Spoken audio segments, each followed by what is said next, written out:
Chelsea 3, Fulham 0. Can't see Fulham getting a goal against Chelsea, who are really going to turn it up now. They've had a quite nice start to the season when you look at who, for example, Arsenal have played. So yeah, Chelsea 3-0 winners on the day at home in the derby. Burnley picked up 3 points last week. Manchester United held at Fulham. I'm now expecting Manchester United back at home, looking to have that good feel around the club again. So yeah, 2-0 to Manchester United is what I'm going for. Brian and Buemo to get off the mark in a Manchester United shirt. Sunderland had a good start, but then they lost to Burnley, which really reset that win against West Ham. I think up against Brentford, who have got their tails up, back-to-back wins, one in the cup, one in the league.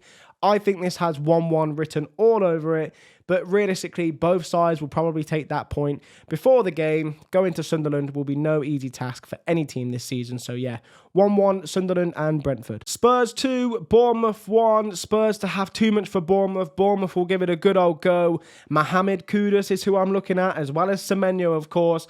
Those two in particular, but Spurs to have too much on the day, get the job done, and win 2-1. Wolves picked up a big win in midweek up against West Ham. I'm now expecting them, though, to lose on the weekend. Everton last week in their new stadium. 2-0 winners. Don't get me wrong, they look shaky at times, but they'll get better and better and better as this season goes on under David Moyes. So yeah, Everton 1-0 winners. Will be a tight game. Jordan Pickford to keep Wolves out and keep a clean sheet. Leeds up against Newcastle now. I'm going to go for 2-1 to Newcastle. Newcastle, though, could be without 3 or 4 key players. Leeds could be without Tanaka and Ampadu, so that game there, it really depends on who is fit.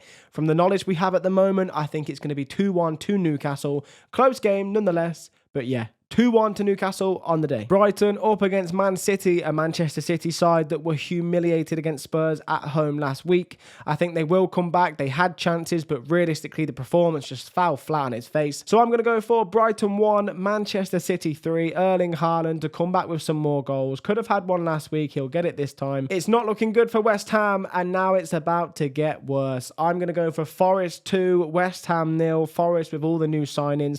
A real buzz around the club. They kept Morgan Gibbs-White. He's going to be instrumental in the win, and West Ham just won't have an answer. So, yep.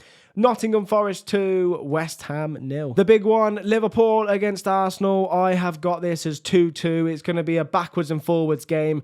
Arsenal maybe to go up, drop back, and then Liverpool, they're going to have to try and break them down. Arsenal will be lethal in transition. 2-2 on the day, and it's going to be the game of the week for me. Aston Villa now up against Crystal Palace. Unai Emery's kryptonite. And I'm going to go for 1-1. Villa at home, of course, very strong. Crystal Palace up against Villa, of course, very strong. Will we see Villa be able to get the point, or will Palace come to Villa Park and get all 3?